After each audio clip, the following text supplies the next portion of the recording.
হরে কৃষ্ণ। সেই প্রভুর কথাই প্রচার করবার চেষ্টা করছি।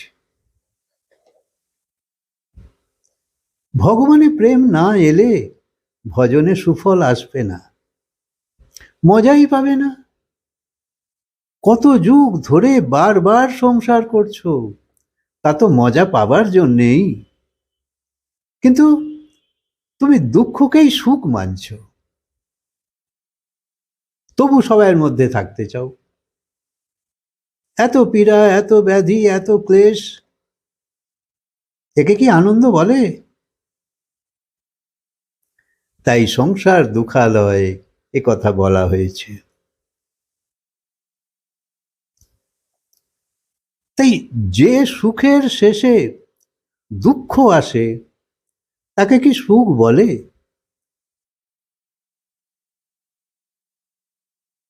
ভগবানের মাহাত্ম্য যতক্ষণ না জানবে ততক্ষণ ভগবানের সঙ্গে প্রেম হবে না। সত্যিকারের সুখ মানে যেখানে কোনো দুঃখ আসবেই না, আর কেবল তা এই হরি ভজনেই আছে। খালি বুঝলেই হবে না, হৃদয়ে বসাও, অনুভবে আনো। হরি ভজনে যে সুখ পেয়েছে সেই শুধু জানে।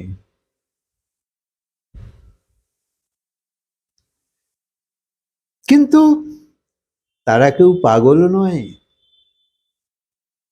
যে সব কিছু ছেড়ে দিয়ে চলে গেছে বলে সব পাগল ছিল। না না, চৈতন্য মহাপ্রভু, গৌতম বুদ্ধ, এসব তো আমরা শুনেইছি। এরা সংসারের শ্রেষ্ঠ সুখকে ভোগ করেছে কিন্তু মজা পায়নি, শেষে দুঃখই পেয়েছে। তাই সেই শাশ্বত সুখের খোঁজে একদিন সব ছেড়ে চলে গেছে, যেখানে কান্নার মধ্যেও সুখ আছে। তাই সেইরাম সুখের সন্ধান করো। তাই ভগবানের কথায় মাহাত্ম্য বুদ্ধি আনো, তবেই প্রেম হবে। ভাবো, তুমি আত্মা, না তোমার জন্ম আছে না মৃত্যু আছে। তুমি স্বয়ং আদি, মধ্য এবং অন্ত থেকে রহিত। এই শরীরের আদিও তুমি, মধ্যও তুমি, অন্তও তুমি।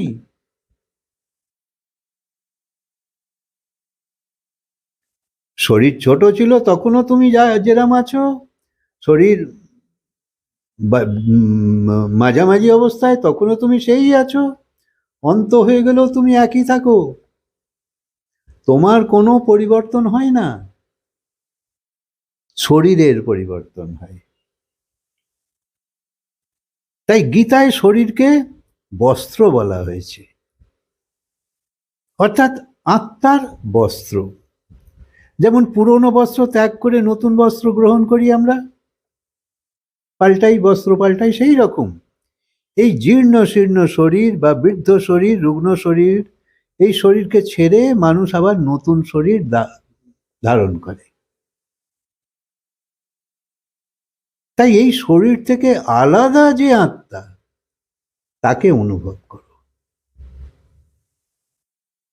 কিন্তু মুশকিল হলো এই শরীরেই আত্মবুদ্ধি স্থির হয়ে গেছে, অর্থাৎ আমরা এই শরীরকেই নিজে বলে মানি, আর অন্য কিছু বললেও আমরা মানতে চাই না। স্থির হয়ে গেছে কেন? অজ্ঞানতার জন্য। তাই আমরা এই অজ্ঞান রূপী জ্ঞানী আমরা। আর এই এই এই পর্দাটাকে যে হাঁটাতে পারে, অজ্ঞান রূপী পর্দাটাকে হাঁটিয়ে যে তোমাকে জানাতে পারে যে তুমি আসলে জ্ঞানী, সেই হলো গুরু, সেই হলো এই শাস্ত্র, সেই হলো এই ভাগবত কথা। তাই সত্যিটাকে জানো, এতে তো কোনো দোষ নেই।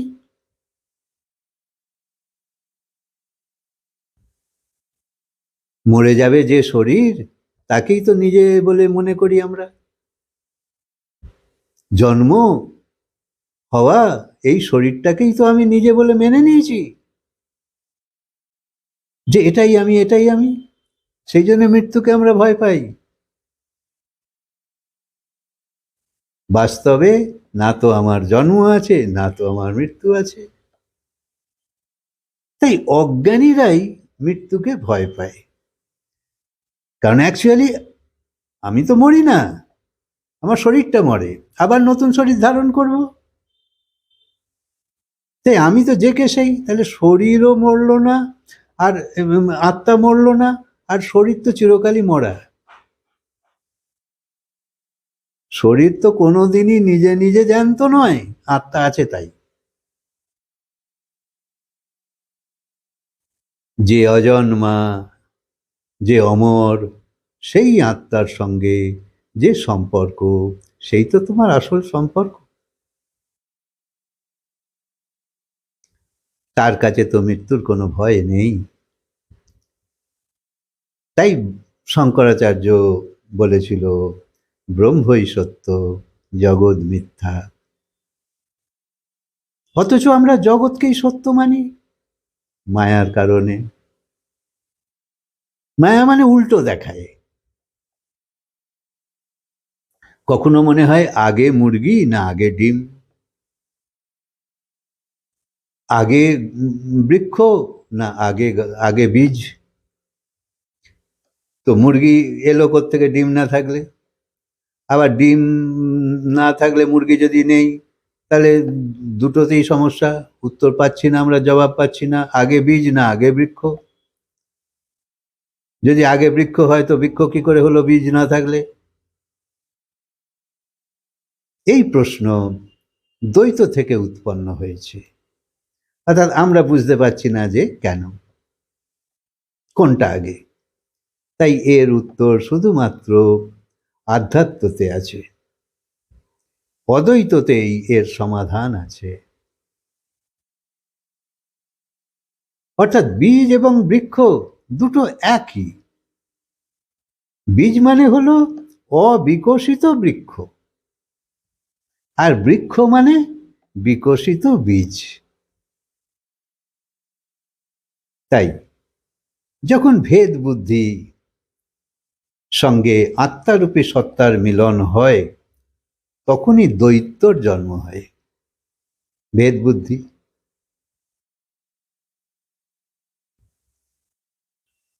তখনই দুর্গুণের সৃষ্টি হয়, অনাচার সৃষ্টি হয়। ভেদ বুদ্ধি অজ্ঞানতার জন্যে হয়, আমি আলাদা ও আলাদা। কিন্তু যা অভেদ বুদ্ধি, তা প্রকৃত জ্ঞান থেকে হয়। তখন দেবত্বের সৃষ্টি হয়, যারা জ্ঞানী,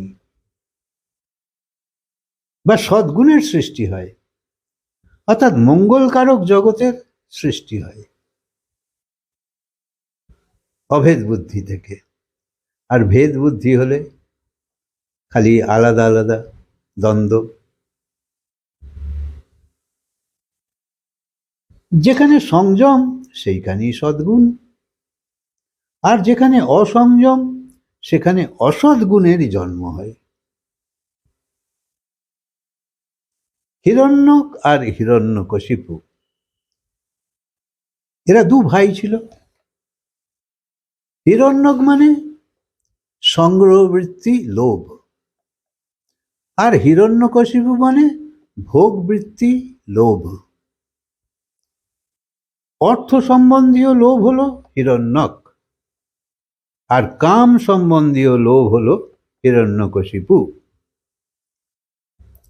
জগতে দুই প্রকারের থেকেই যত অনাচার সৃষ্টি, অর্থাৎ অর্থ এবং কামই হলো জীবনের সমস্ত নারকীয় কর্মের প্রধান জায়গা। লোভের প্রকৃতিই হলো পাপের বাপ। লোভ থেকেই মানুষ পাপ করে।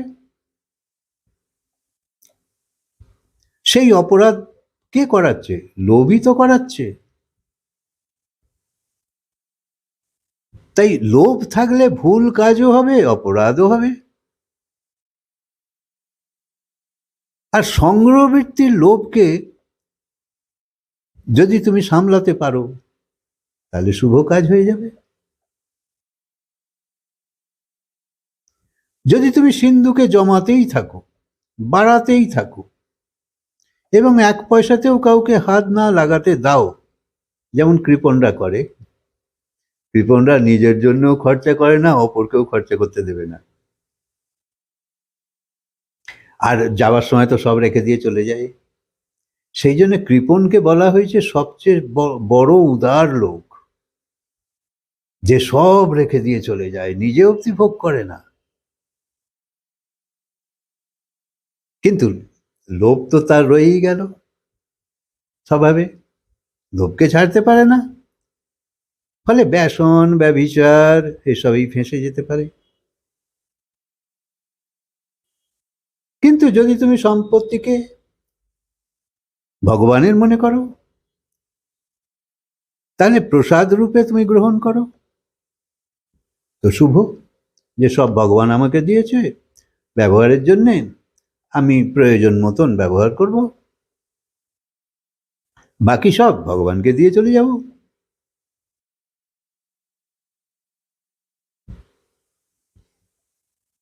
তাই যতক্ষণ না সদ্গুরুর পদধূলি পাচ্ছ ততক্ষণ এই বিচারগুলো আসবে না, আর চিত্ত নির্মল হবে না।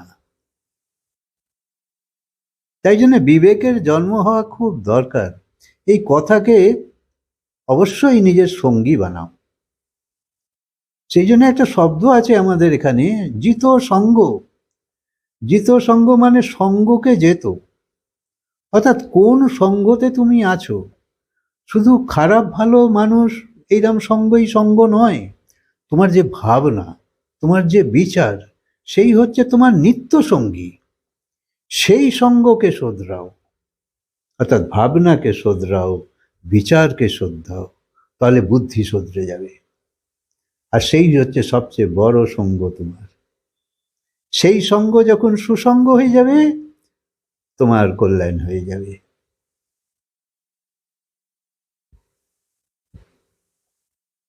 কথাকে আজকে বিরাম দিই, আবার বলবো হরে কৃষ্ণ।